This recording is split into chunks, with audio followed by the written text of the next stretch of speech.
The blade at my throat was still warm, from my father's blood. I pushed it away and stood tall, even. Though my legs wanted to give up, smoke filled the throne room of my home world. The sky outside had turned red from fires that would burn for weeks. My father, the emperor of the Ketheric people, lay on the cold stone floor. His eyes stared at the broken ceiling of us. He would never speak to me again. My name is Valera. I was 19 years old on the day my world ended. I knelt beside my father and touched his silver face. My people have skin the color of moonlight and hair like dark rivers. We are tall, taller than most races in the galaxy, and we are born to fight. My father had trained me since I could walk. He had given me the finest teachers, the sharpest blades, and the strongest chips. He said one day I would lead our people into peace. Peace, the word tasted like poison in my mouth now. Princess, a voice behind me. It was Commander Thrax, my second in command. His face was pale and his armor was cracked from battle. The humans have retreated, but they will come back. They always come back. The humans, that word made my hands shake with rage. For 3 years our scouts had watched the humans spread through the stars. They were small creatures, weak by our standards, with short lives and strain customs. My father had offered them peace. He had offered them trade. He had even offered them protection under our great empire. They had refused every offer. And now, on this terrible day, they had sent their ships to our home world. They had broken through our defenses. They had struck at the heart of our palace. They had taken my father from me. I stood up slowly. The ancient blade of my family's shavel felt heavy in my hand. It had been forged 1,000 years ago by the first emperor of the Ketherics. It had never known defeat. Bring me the council, I said. My voice did not shake. I would not let it shake. Within the hour, the council gathered in what remained of the great hall. Lord Vorthax stood at the head of them. He was my father's oldest advisor, a tall man with sharp eyes and a silver beard that reached to his chest. He bowed to me, and the others followed. Princess Valera, Vorthax said, throne belongs to you now. What are your orders? I looked at each of them. Old warriors, wise scholars, proud leaders of a proud people. They had served my father for longer than I had been alive. Now they looked to me for answers. I raised shavel above my head. Blade caught the red light of the burning sky. I swear the oath of Talvorin, I said. Gasps filled the hall. The oath of Talvorin was our deepest promise. It was a blood pact that could not be broken. To break it meant death. My father had sworn it only once in his life, long ago, to protect his own father. I swear on the blood of my father, I continued, on the honor of my ancestors, on the stars that watch us, all that I will hunt down every human in the galaxy. I will burn their worlds.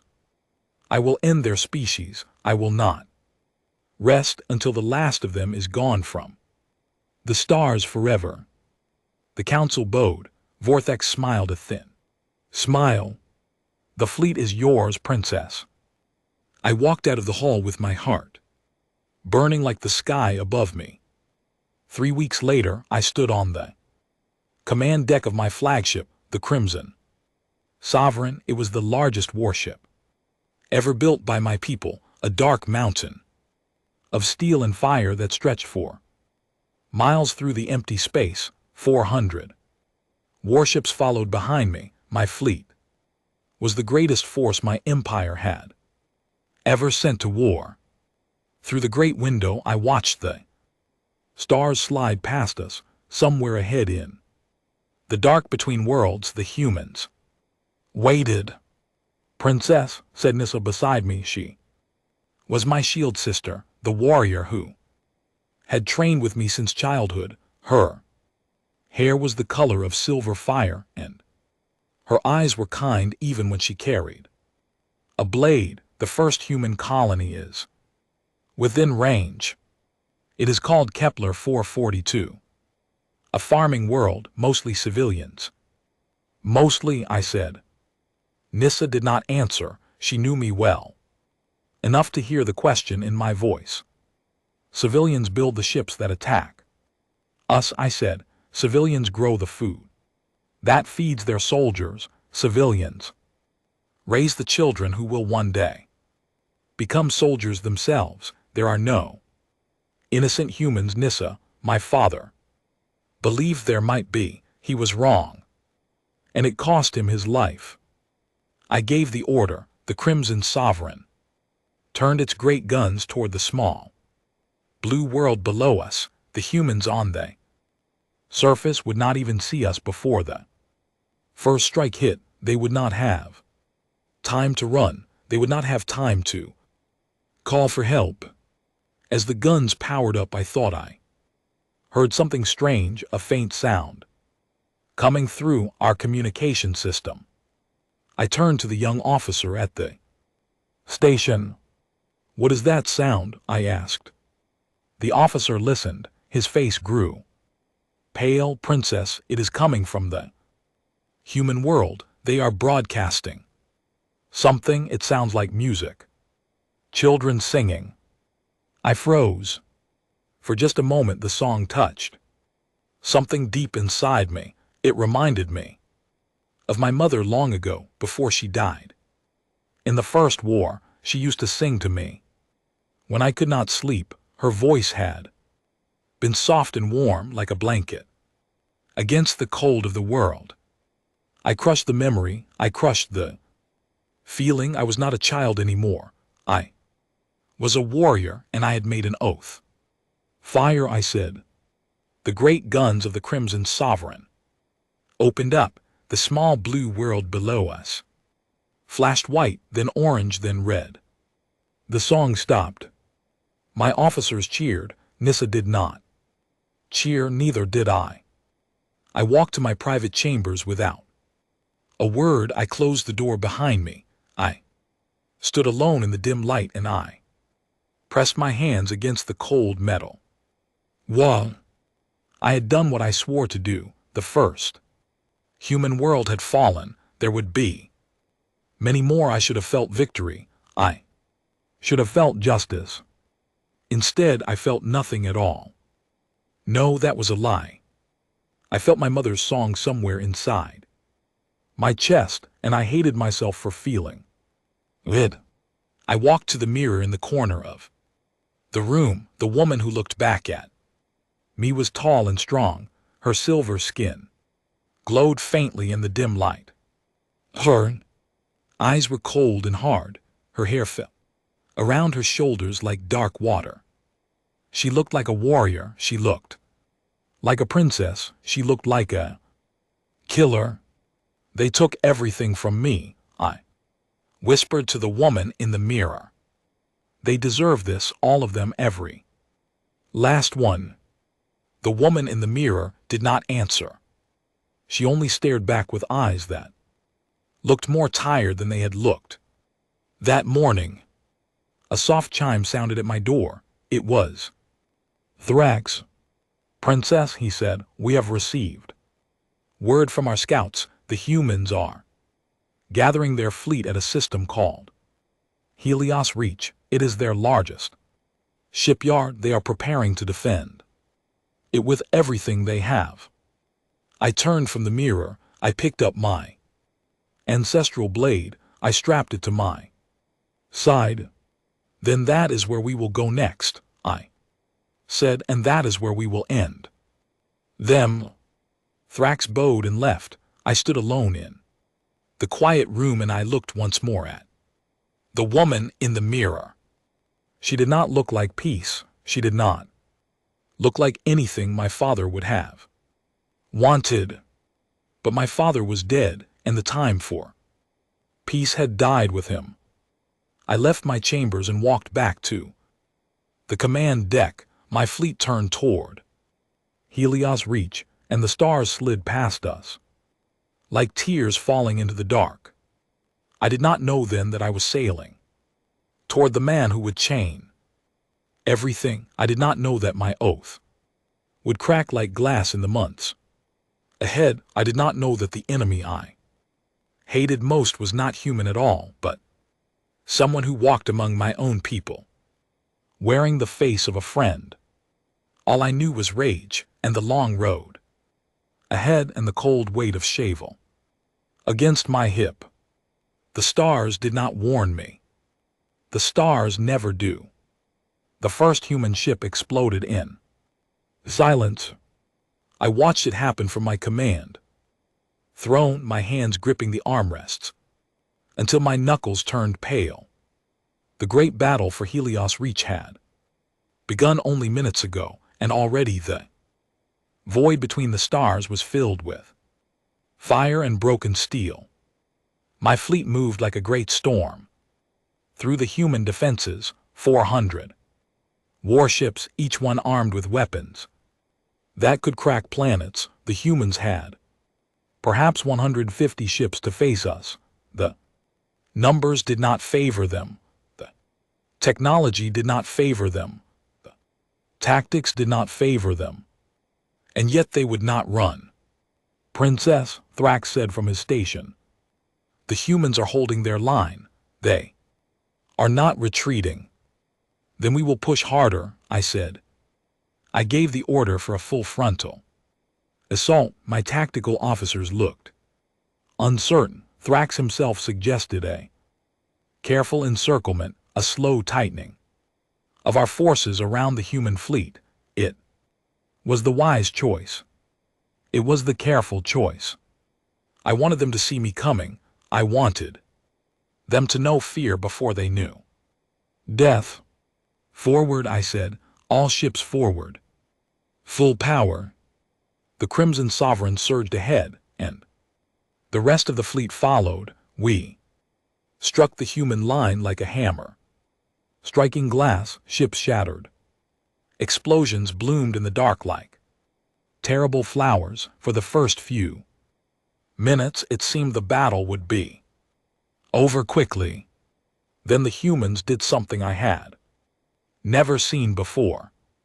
A small human ship, already burning and broken, turned its engines to full power. It did not try to escape.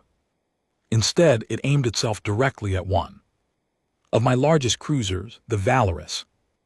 Dawn, my tactical officer, called out a warning. My gunners tried to shoot it down, but the human ship was too small, too fast, and the pilot flew it with a skill I did not know humans possessed. The burning ship struck the Valorous Dawn at the reactor core.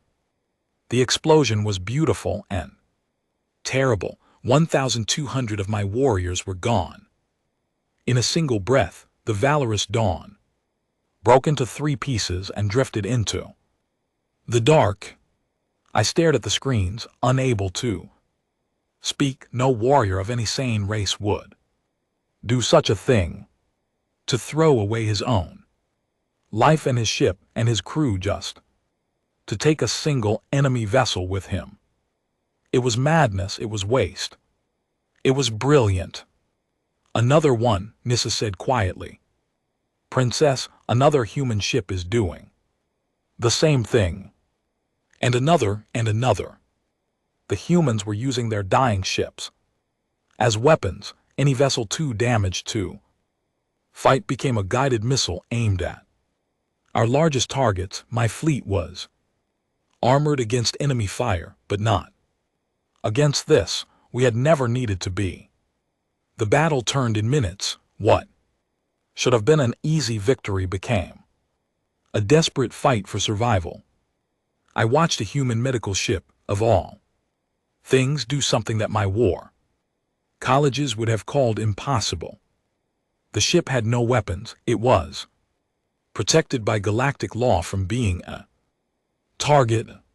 But as my boarding parties tried to capture it, the human captain vented all of the ship's oxygen into the docking corridors. At the moment my warriors entered, then he released a spark. The oxygen became fire. My boarding parties were lost. What kind of creatures are these? Thrax whispered beside me. I did not have an answer. We fought on. I gave orders. My warriors obeyed, but for every ship we destroyed, the humans destroyed one of ours through some new and terrible trick. They hid behind asteroids and struck from shadows. They pretended to surrender and then fired their last weapons at point-blank range. They broadcast false distress calls to lure our rescue ships into traps. Through the chaos, I noticed something on my tactical display. A single human fighter had broken through our defensive screen. It was small, fast, and battered, almost beyond use.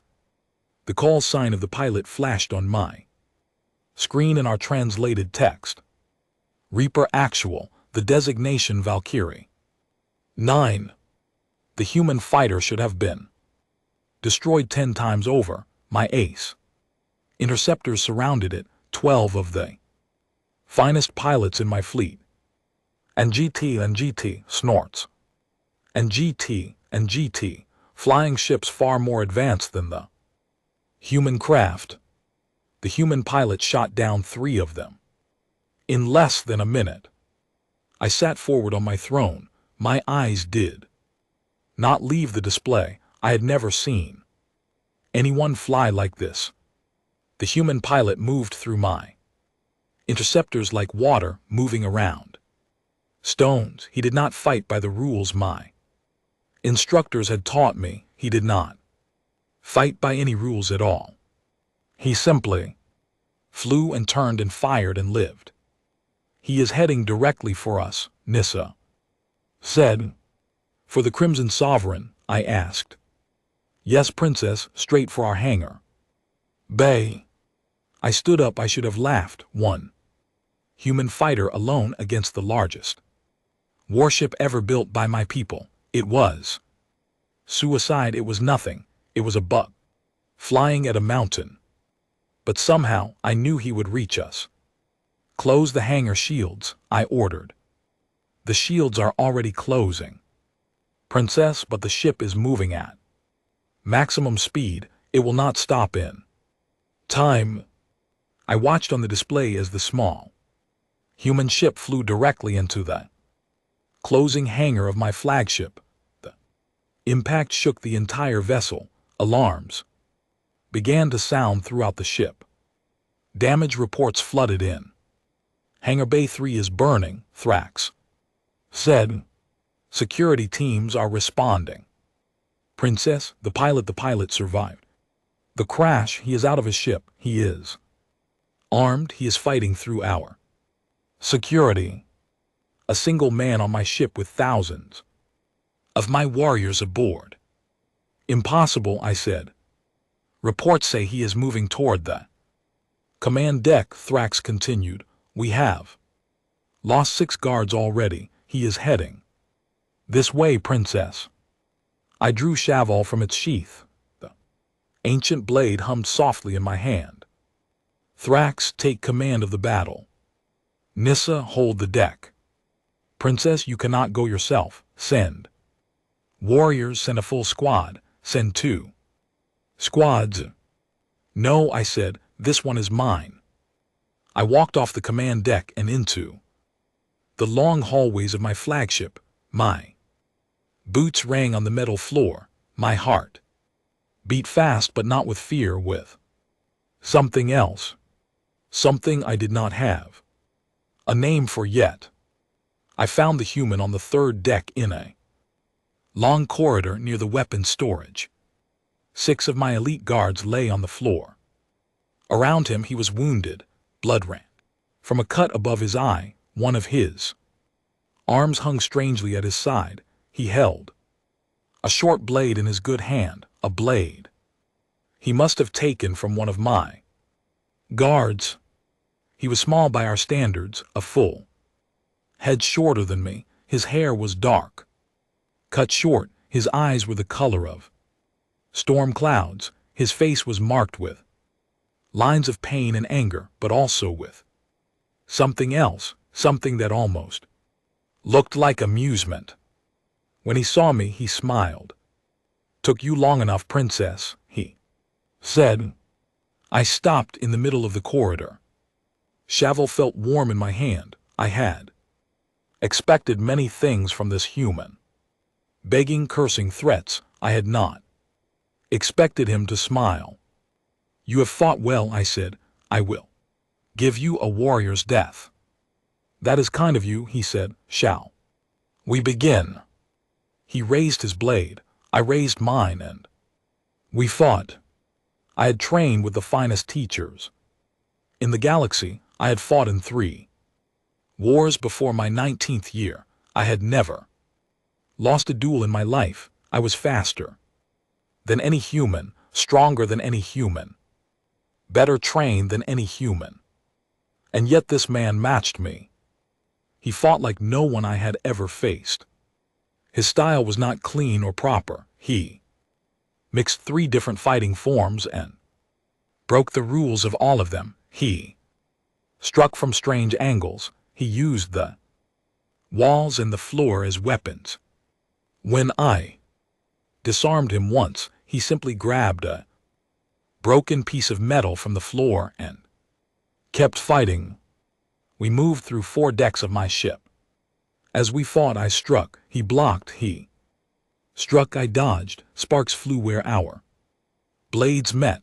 My warriors tried to help me at first, but I waved them back. This was my battle.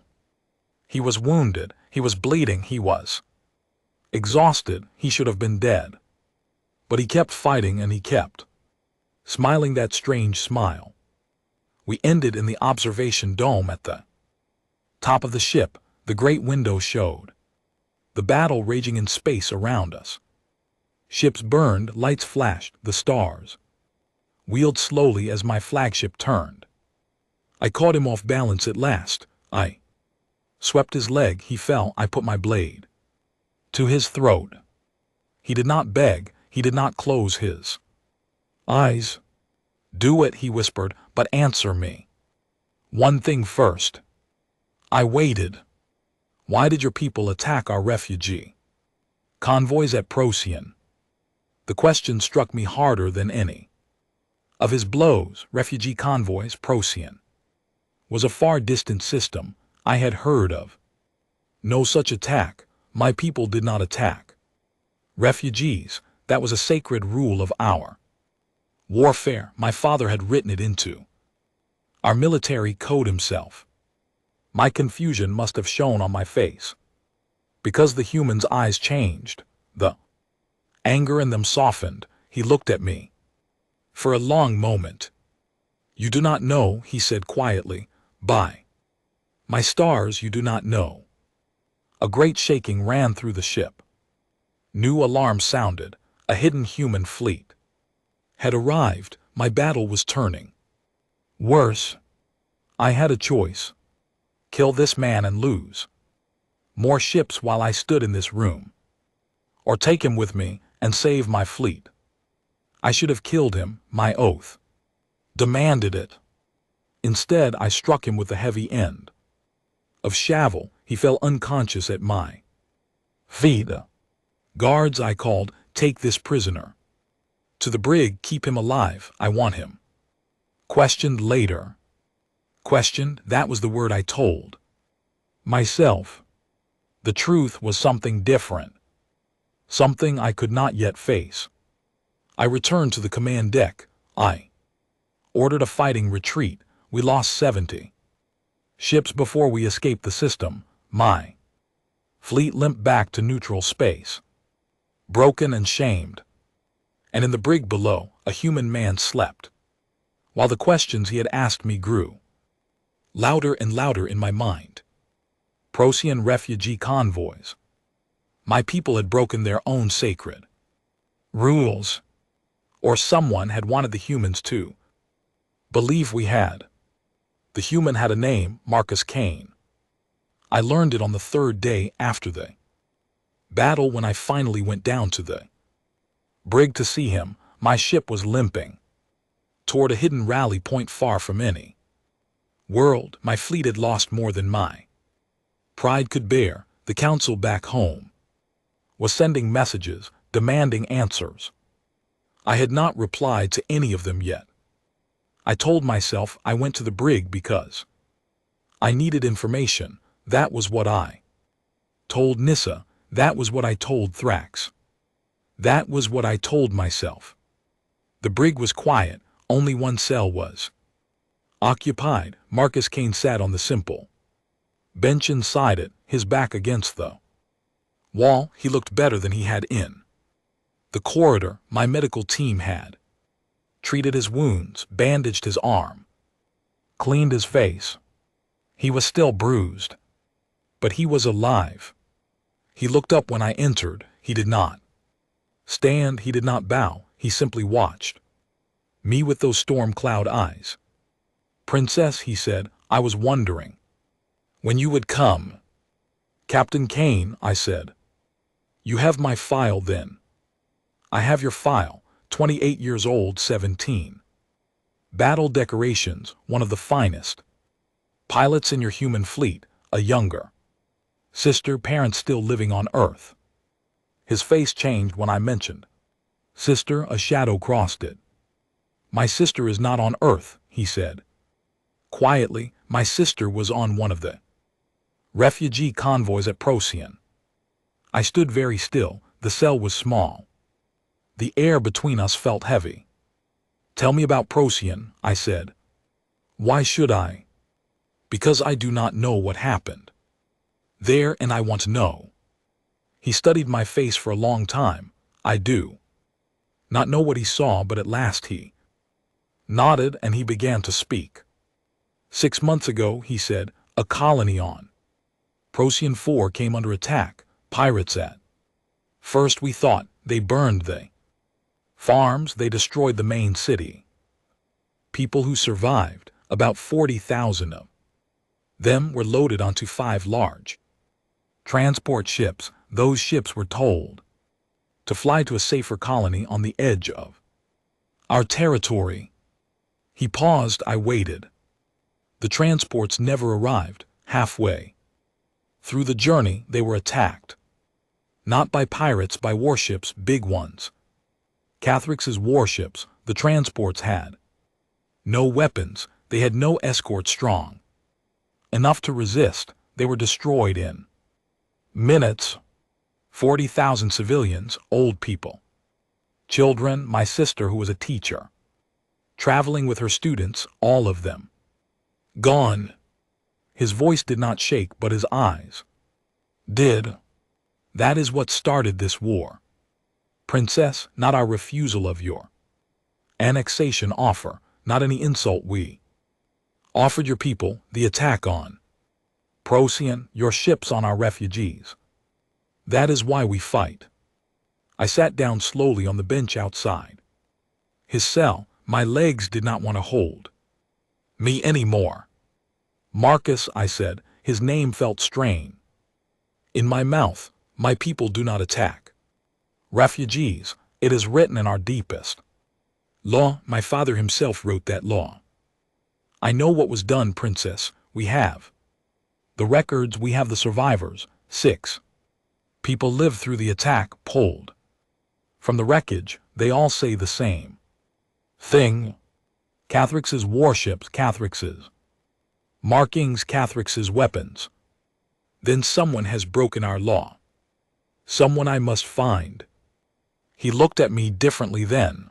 The anger in his eyes faded just a little. "You really did not know?" "I did not know." We sat in silence for a while, 2 warriors on opposite sides of a war, separated by the bars of a cell, with a terrible truth sitting in the space between us. I visited him the next day, and the day After that and the day after that, I told myself it was for interrogation. But we did not speak of tactics, we did not speak of fleets or weapons or battle. Plans, we spoke of other things. He told me about Earth, he described blue oceans that covered most of the surface, white clouds that drifted across a sky of bright blue. He told me about mountains and forests and small villages where people lived simple lives. He told me about music and about a thing humans called humor, which made people laugh. He laughed himself when he tried to explain it because he said humor did not work well when you had to explain it. I told him about Visari Prime. I described the silver towers of our capital, the great libraries that held 10,000 years of our history, the gardens where my mother had taught me to read when I was small. I told him about the two moons that hung in our sky, one red and one gold. Slowly, a strange thing began to happen. I stopped seeing him as a human. I started seeing him as Marcus, a person, a man who had lost his sister and was very far from home. And I think slowly he stopped seeing me as an enemy princess. He began to see me as Valera. On the 7th day, I brought him better food from the officer's kitchen. On the 10th day, I brought him a book from my personal library, a history of my people, translated into his language. On the 15th day, I opened his cell door. "Walk with me," I said. He walked with me. Nissa watched us go by with a strange look on her face. I did not stop to explain. I took him to the observation dome where we had fought. The great window showed the stars, quiet now, no ships burning. In the dark, he stood beside me and looked out at the emptiness. "I have been searching," I said, "in my private intelligence channels, records that only I and my father and a few trusted advisors can see. And, Marcus, the attack on your refugees, it was done by my people, but the orders were forged. They did not come from my father. They did not come from me. They did not come from any true authority of my government." He turned to look at me. "Then who?" "I do not know yet, but I have found other things too, other patterns, orders that my father refused to give, which were given anyway, small attacks on your colonies that were blamed on rogue captains, the deaths of advisors who argued for peace with your people. Someone has been working for years to push us into this war, someone inside my own government." I stopped. My hands were shaking. I gripped the railing beneath the great window. "Marcus, I think the same person who killed those refugees also killed my father.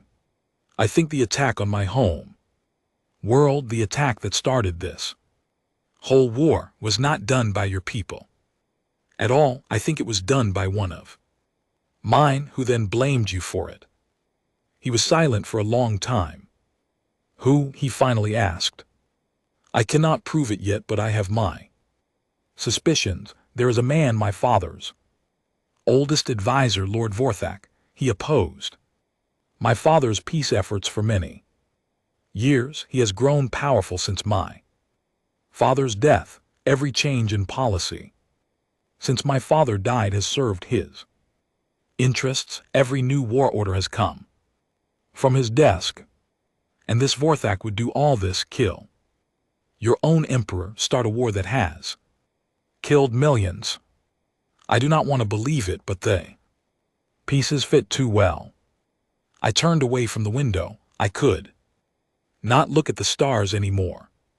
Each one of them seemed to be watching me, judging me. "Marcus, I have burned your worlds. I have ordered the deaths of your people. I have sworn an oath I cannot break to hunt you all to extinction, and now I learn that everything I believed was a lie, my whole war, my whole vengeance. Lie built on the body of my own father, killed by a man who still serves in my court. I did not realize I was crying until he put his hand on my shoulder, his human hand, warm, a little rough, so small compared to my own. Valera, he said. It was the first time he had called me by my name. I turned to him. I did not know what to say. He looked up at me, this small human man, this enemy, this prisoner who had every reason in the galaxy to hate me. Valera, listen to me. You did not know. Now you know. The question is not what has been done. The question is what you will do next. I do not know what to do. Yes, you do. I think you have always known. You just did not have the information until now. I looked at him for a long time, really. Looked at him, I saw his tired eyes. I saw the marks on his face that I had put there. I saw the kindness that he had no reason to offer me, but offered anyway. And I felt something crack open inside me, something old and hard and angry, which had been sitting in my chest since the day my father died. It cracked and light poured through the cracks. I went to my knees in front of him. I, Princess Valera of the Catholics, who had never knelt to anyone but my father, knelt before a human prisoner on the floor of my own flagship. Marcus Kane, I said, I beg your forgiveness for what I have done to you, for what I have done to your people, for what I have done to your sister. I have no right to ask, but I am asking. He looked down at me. His eyes were wet. He went to his knees as well, so that we were facing each other on the cold metal floor. We have both lost family to this lie. Valera, the forgiveness is not mine alone to give, but for my part, for what was done to me and mine. I forgive you. And I ask you to help me stop the one who is truly behind all of this. I will, I swear it, on my father's name, on my mother's song, on every star in the sky. I will help you end this. I will help you stop Vorthax, and I will stand beside your people against my own, if I must, until the truth is known and the guilty pay for what they have done. He took my hand, my silver hand, so much larger than his, and in that quiet moment on the floor of my flagship, the war between our peoples ended for me. Something else began, something I had no name for, something that my warrior training had never prepared me to face.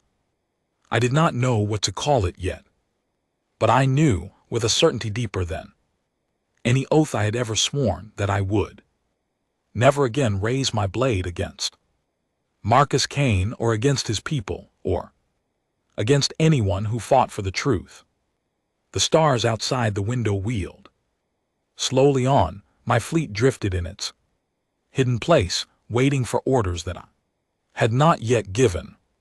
Soon I would give those orders, and when I did, the galaxy would shake. I made my decision in the quiet hours of the night, alone in my private chamber.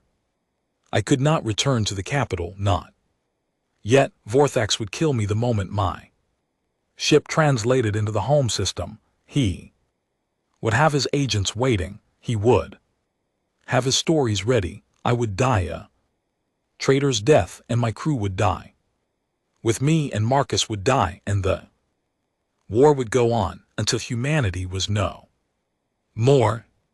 So I would not go home as he expected. I would come as something he did not expect. I would come as the one thing he had never planned for. I would come for him.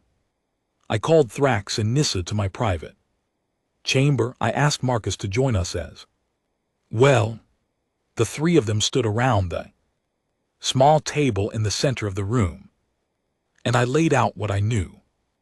I showed them the forged orders. I showed them the records of ships sent to Procyon. I showed them the pattern of deaths among my father's true friends, all of them dying of strange illnesses or sudden accidents over the past 2 years. I showed them everything. Nissa's face grew hard as she looked through the evidence. Her hand moved to the blade at her hip. This man killed your father. I believe so. Then he dies. Nissa, it will mean civil war. Half of our military answers to Vorthax now. Council itself is likely with him. If we move against him, we will be called traitors. We may lose. We will not lose, Nissa said simply, because we will be right. I looked at Thrax. He was harder to predict. Thrax was a man of duty and rules. He served the throne, not the person on it. I expected him to argue against me. I expected him to warn me of the dangers. I expected him perhaps to report me to the council the moment he left the room. He stood in silence for a long time. Then he asked one question. Princess, would your father have wanted this war with the humans? I did not have to think about my answer. No, he spent the last years of his life trying to prevent it. Then your father's killer must answer for what he has done, Thrax said, and the war must end. My blade is yours, Princess. I almost wept. Instead, I gave him a warrior's nod, the deepest respect one of my people could offer another. Marcus watched us through all of this. When we had finished, he spoke. I will help you however I can, but Veliera, you need to think carefully. Once you begin this, you cannot stop. Your own people will call you a traitor. Some of them will try to kill you. The council will turn against you. You will be alone, more alone than you can imagine. I will not be alone, I said. I will have my shield sister. I will have my second in command. I will have the warriors who still loved my father, and I will have you.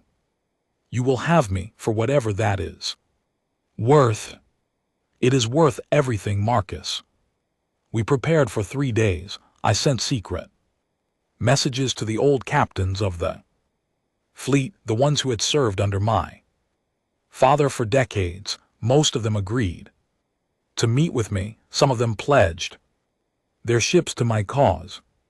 12 warships joined us at a hidden rally point in the deep dark, ships whose captains still believed in the old ways, in the sacred laws my father had written. 13 ships against Vorthax's hundreds. It would have to be enough. I brought one more person into our plan. War Priest Kalox, who had served my family for 4 generations. He was very old, older than anyone else in the fleet, and he was bound by sacred oaths to the royal line. I was not sure whether those oaths would make him side with me or with Vorthax, who now sat closer to the throne than I did. I brought him the evidence myself. I showed him what I had shown the others. Kalox read it all in silence. His wrinkled hands trembled as he turned the pages. When he was done, he closed his ancient eyes. And then he wept. My people only weep once in our lifetime at our deepest grief. It is not a thing we share often. To see Kalox weep was to see an old mountain shake. Your father was my friend, he whispered. He was the finest emperor our people ever had, and this creature, this Vorthax, drank wine at his table, and all the while was planning his death. He stood up. He drew a small ceremonial blade from his robes and cut a thin line across his palm. He let the golden blood drip onto my table. I bless this cause, he said. I bless your blade. I bless your war. Vortex dies for what he has done. 3 days later, we moved. Our 13 ships translated into the outer defense zone of the home system. The alarm spread through Vortex's forces. Within seconds, but we had not come in secret, we had come loudly.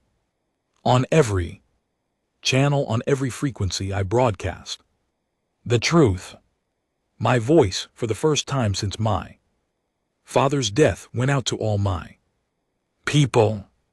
I told them everything. I showed them the evidence. I named Vortex as my father's killer. I called on every captain, every soldier, every warrior of the Catholics to join me in ending the lie that had driven us into war.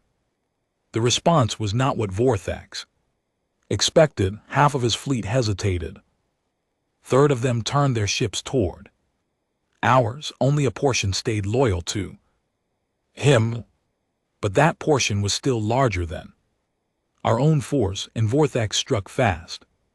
The battle for the home system lasted 11 days. I will not speak of every moment of those days. The space above my world became a graveyard of ships. Many warriors I had known since childhood fell in that battle. Many worlds hid in fear while fleets clashed above them. But I will tell of the moments that mattered most. Marcus fought beside me through all of it, not in a human ship because we did not have one, but on the bridge of the Crimson Sovereign itself. He studied my people's tactics. He offered advice. His human mind saw patterns my officers missed. More than once his suggestion saved hundreds of lives. At first, my warriors looked at him with hatred. A human on our flagship during a battle against our own people. It was an insult beyond measure, but Marcus did not ask for their respect. He earned it. During a boarding attack on the 5th day, an enemy soldier broke through our defenses and charged at Nyssa from behind. She did not see him. Marcus did. He ran between them and took the blow. Meant for her, it was not a killing wound, but it was bad. He fell, and Nyssa turned just in time to strike the enemy down. When she saw Marcus lying on the floor, bleeding in her place, her face changed forever. She carried him to the medical bay herself. After that day, no one on the ship questioned his presence. On the 7th day, we lost 4 ships. In a single hour, the Civil War was turning against us. Vortex had more resources than we had believed. He had built a private fleet over the years, hidden from the official records, paid for with money taken from my father's treasury. On the 9th day, we learned the location of Vortex himself. He had retreated to the old palace on Visari Prime. He had gathered his most loyal warriors around him. He was preparing to make his final stand in the very throne room where my father had died. On the 10th day, we struck. We brought our remaining ships down. Through the atmosphere, Marcus flew one of our small fighters beside me. Nyssa led the ground forces. Kalox blessed each warrior before we boarded the landing craft. We fought through the outer gates of the palace. We fought through the gardens, where my mother had once taught me to read. We fought through the great halls, where I had played as a child. With every step, my heart beat harder and my blade grew heavier in my hand. We reached the throne room at last. Vortex stood on the steps of the obsidian throne, my father's throne, my throne. He was dressed in full battle armor, and he held his own ancestral blade in his hand. 100 guards stood around him, the finest warriors he had left. He smiled when he saw me. "Princess," he said, "you have come home." I have come for you, Vorthax. His eyes moved to Marcus standing at my side, and you have brought your pet. Human, how touching. I did not answer, I simply walked forward with Marcus at my side, and the guards between us parted like water around stones as we advanced. Some of them refused to fight, others fell to our blades. By the time we reached the steps, only Vorthax remained. He descended to meet us. He was 3 times my age and one of the greatest warriors our people had ever produced. He had taught my father how to fight long ago, before he had become a killer of emperors. We fought him together, Marcus and I. There was no honor in such a fight, not by the old rules. I did not care about those rules anymore. I cared about ending the lie. Vorthax was faster than I expected. He drove us back across the throne room. He struck Marcus in the shoulder with the flat of his blade, then turned his sword and came at me. I parried barely. He had 1,000 years of bloody experience, and he used every moment of it. He saw an opening. He drove his blade toward my chest in a strike I could not block in time. Marcus saw it before I did. He threw himself between us. The blade pierced his body. I heard my own voice cry out, a sound I did not know I could make. Vorthax's face lit up with pleasure at the sight. I did not remember the next few moments. I remembered only moving faster than I had ever moved. My blade rose and fell and rose again. Vorthax tried to block. He did not succeed. The weight of all my rage came down in a single strike, and Vorthax's body fell to the stone floor of my father's throne room. I did not care about Vorthax. I turned to Marcus. He lay on the floor, his eyes looking up at me, his breath shallow, red blood so bright against my silver hand. As I pressed it against his wound, I shouted for Kalox. I shouted for the medics. I begged Marcus to stay with me in every language I knew. He smiled up at me, blood on his teeth. Worth it, he whispered. His eyes closed. Marcus did not die. For 23 days, I barely left his side. Medical team fought to save him. Kalox used every ancient healing art my people knew. Marcus went through 3 surgeries, 2 moments where his heart stopped and had to be started again, 1 long fever that burned through him for 5 days without end. Through all of it, I sat beside his bed. I held his small human hand in my large silver one. I talked to him even when he could not hear me. I told him about my day. I told him about the news from the Empire. I told him about the strange new peace being made between our peoples. I told him anything I could think of to fill the silence, to reach through the dark where he was wandering and call him back to the light. On the 23rd day, he opened his eyes. Valera, he said, his voice weak but clear. I held his hand tighter. I could not speak for a long moment. You stayed, he said. Of course I stayed. I was dreaming. I dreamed of blue oceans, and I dreamed of you walking beside me on a white beach. I did not know if I was dying or living. You are living, Marcus. You are going to live. He smiled. It was the same smile I had seen that first day in the corridor, when he had fallen wounded and surrounded by my guards, and still had the strange bravery to greet me with humor. It was the smile that had begun to change everything for me even before I knew it was changing. The days that followed were busy ones. I was crowned Empress of the Ketheriks Dominion in a ceremony that was smaller and quieter than the old tradition. Required, I did not want great crowds. I did not want celebration, too many had fallen to bring me to that throne.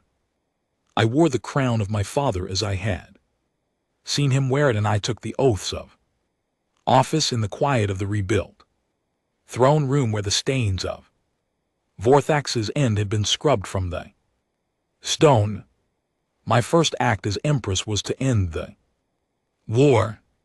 I sent formal messages to the human government on earth. I confessed in the name of my people to the wrongs done by Vorthax and those who served him.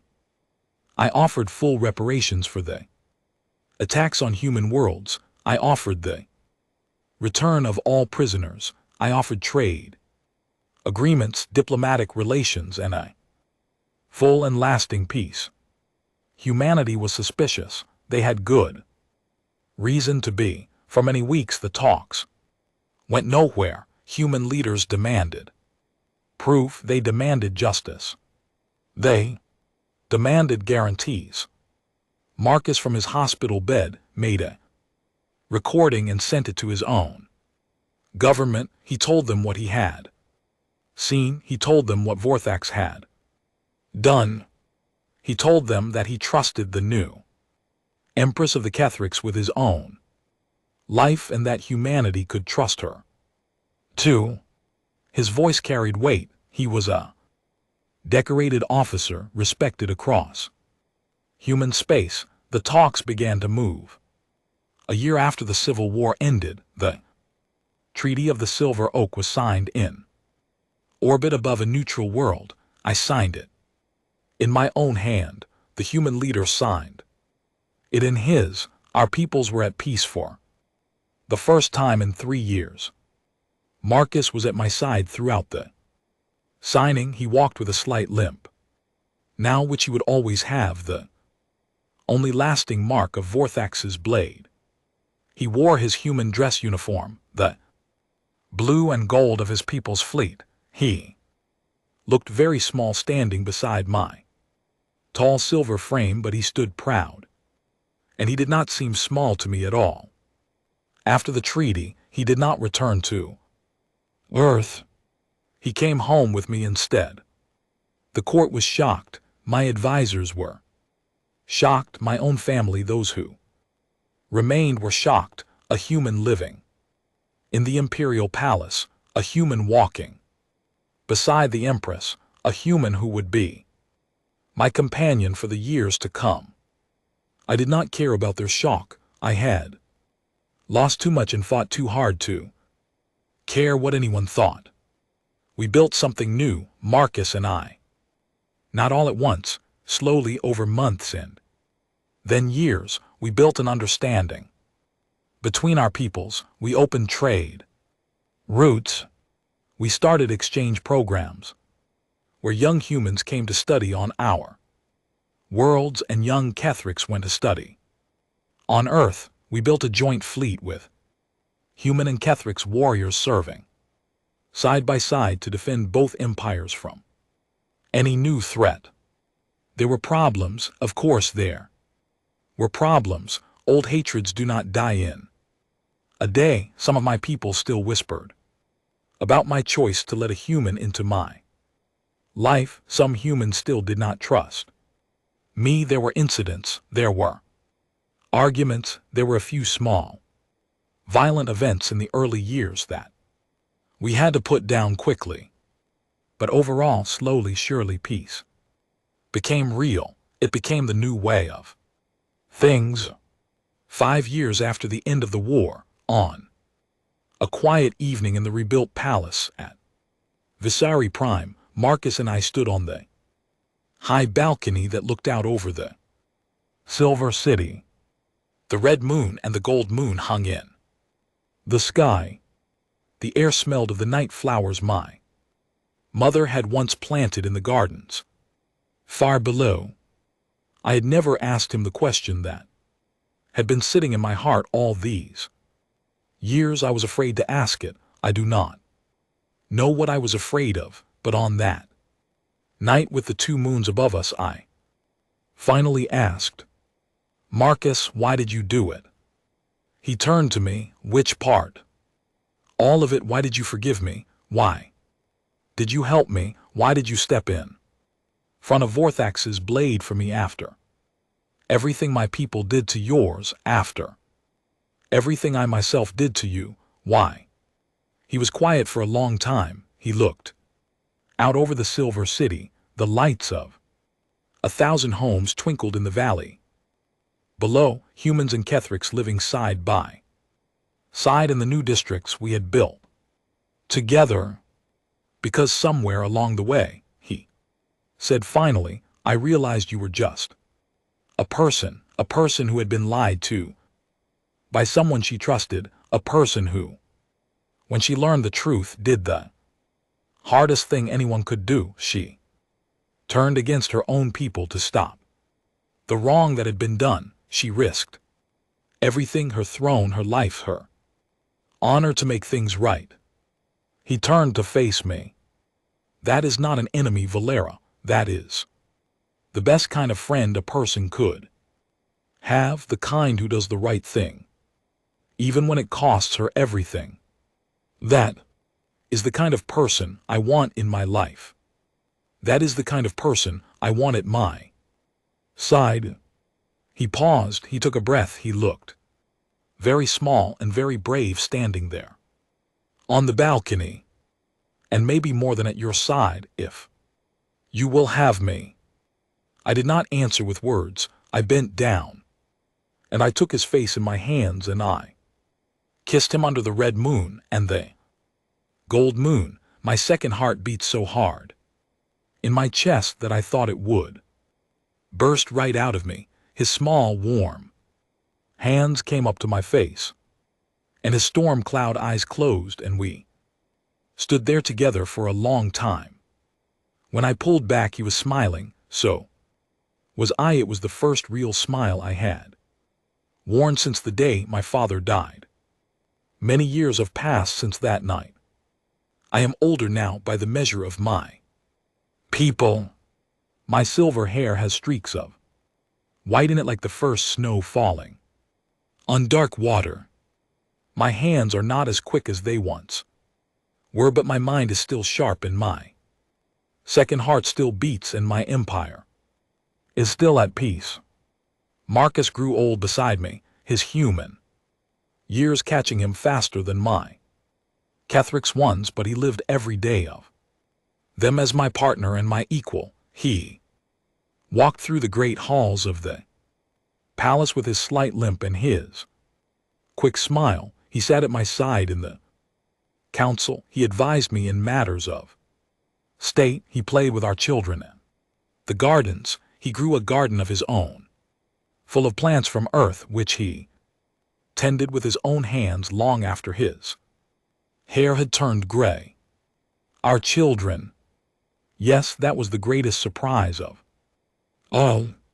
The geneticists had said it would not be possible. They had said our species were too different. They had been wrong. Our first child was born 7 years after the treaty, a daughter with her father's storm cloud eyes in her mother's silver skin. We called her Alara. 2 more came after her, a son and another daughter, each one a miracle, each one a bridge between 2 peoples. They lead both species now, our children, in the joint council that governs the peace between us. Alara sits on my throne as my chosen heir. Her brother commands the joint fleet. Her sister runs the great schools, where humans and Kethrix learn side by side. They are neither fully human nor fully Kethrix. They are something new. They are the future. Marcus passed from this life 3 years ago, in the quiet of our bedroom with me holding his hand. He was very old by then. His human years had run their course. He went peacefully in his sleep. With a small smile on his face, I sat beside him until the last breath left his body, and I sang him the lullaby my mother used to sing me when I was small. I do not know if he heard it. I hope he Did. I grieve him every day. I will grieve him until my own time comes, which will not be many years from now, but I do not grieve without hope because of him, because of what we built together, both. Our peoples go on, both our peoples live in peace, both our peoples send their children into the stars, not to conquer or to kill, but to explore, to learn, to build new worlds together. I broke the oath of Talvarin long ago. It was a sacred promise. It was a blood pact that could not be broken without death. My people wrote it 10,000 years ago in the time of the first emperor. No one who broke it had ever lived to see the next dawn. And yet here I am, old, tired still, alive. I have thought about it often over the years. How did I break the oath then? Live, why did the old magic of my people not claim me the way it claimed everyone else who had sworn it and failed? I think now that perhaps I did not break the oath at all. I swore to destroy humans, and I did destroy them. I destroyed the idea of them as my enemy. I destroyed the lies that made our peoples hate each other. I destroyed the version of myself that could have ever seen them as less than us. I destroyed the war between us, every bit of it, every piece of hatred and fear and ignorance that kept us apart. In the end, I did what I swore to do, just not the way I had imagined I would. The humans have an old saying, which Marcus taught me in the first year we spent together. He wrote it on a piece of paper and gave it to me as a gift. I still have that paper, yellowed and fragile now, in a small frame beside my bed. It says, in his handwriting, in the language of his people, the best way to defeat your enemy is to make him your friend. I laughed when I first read it. I thought it was a soft thing to say. I thought it was a weakness. Now I know it is the deepest strength any civilization can ever possess. And it is the reason why humanity, mad, brave, impossible humanity, will one day walk among every star in this galaxy, not as conquerors, not as destroyers, but as friends, bringing light into dark places, bringing peace into old quarrels, bringing hope into hopeless worlds. I am only grateful that I lived long enough to walk beside them. I am only grateful that I got to call one of them my husband. I am only grateful that my children carry both bloodlines in their veins, and that they will carry our story forward long after I am gone.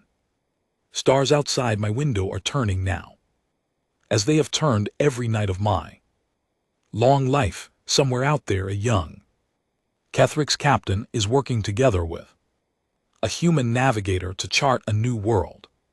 Somewhere out there, human children are learning our language, and Kethric's children are learning theirs. Somewhere out there, the work that Marcus and I began is being carried forward by hands we will never meet, into a future brighter than anything I could have dreamed on the day I swore my oath of vengeance.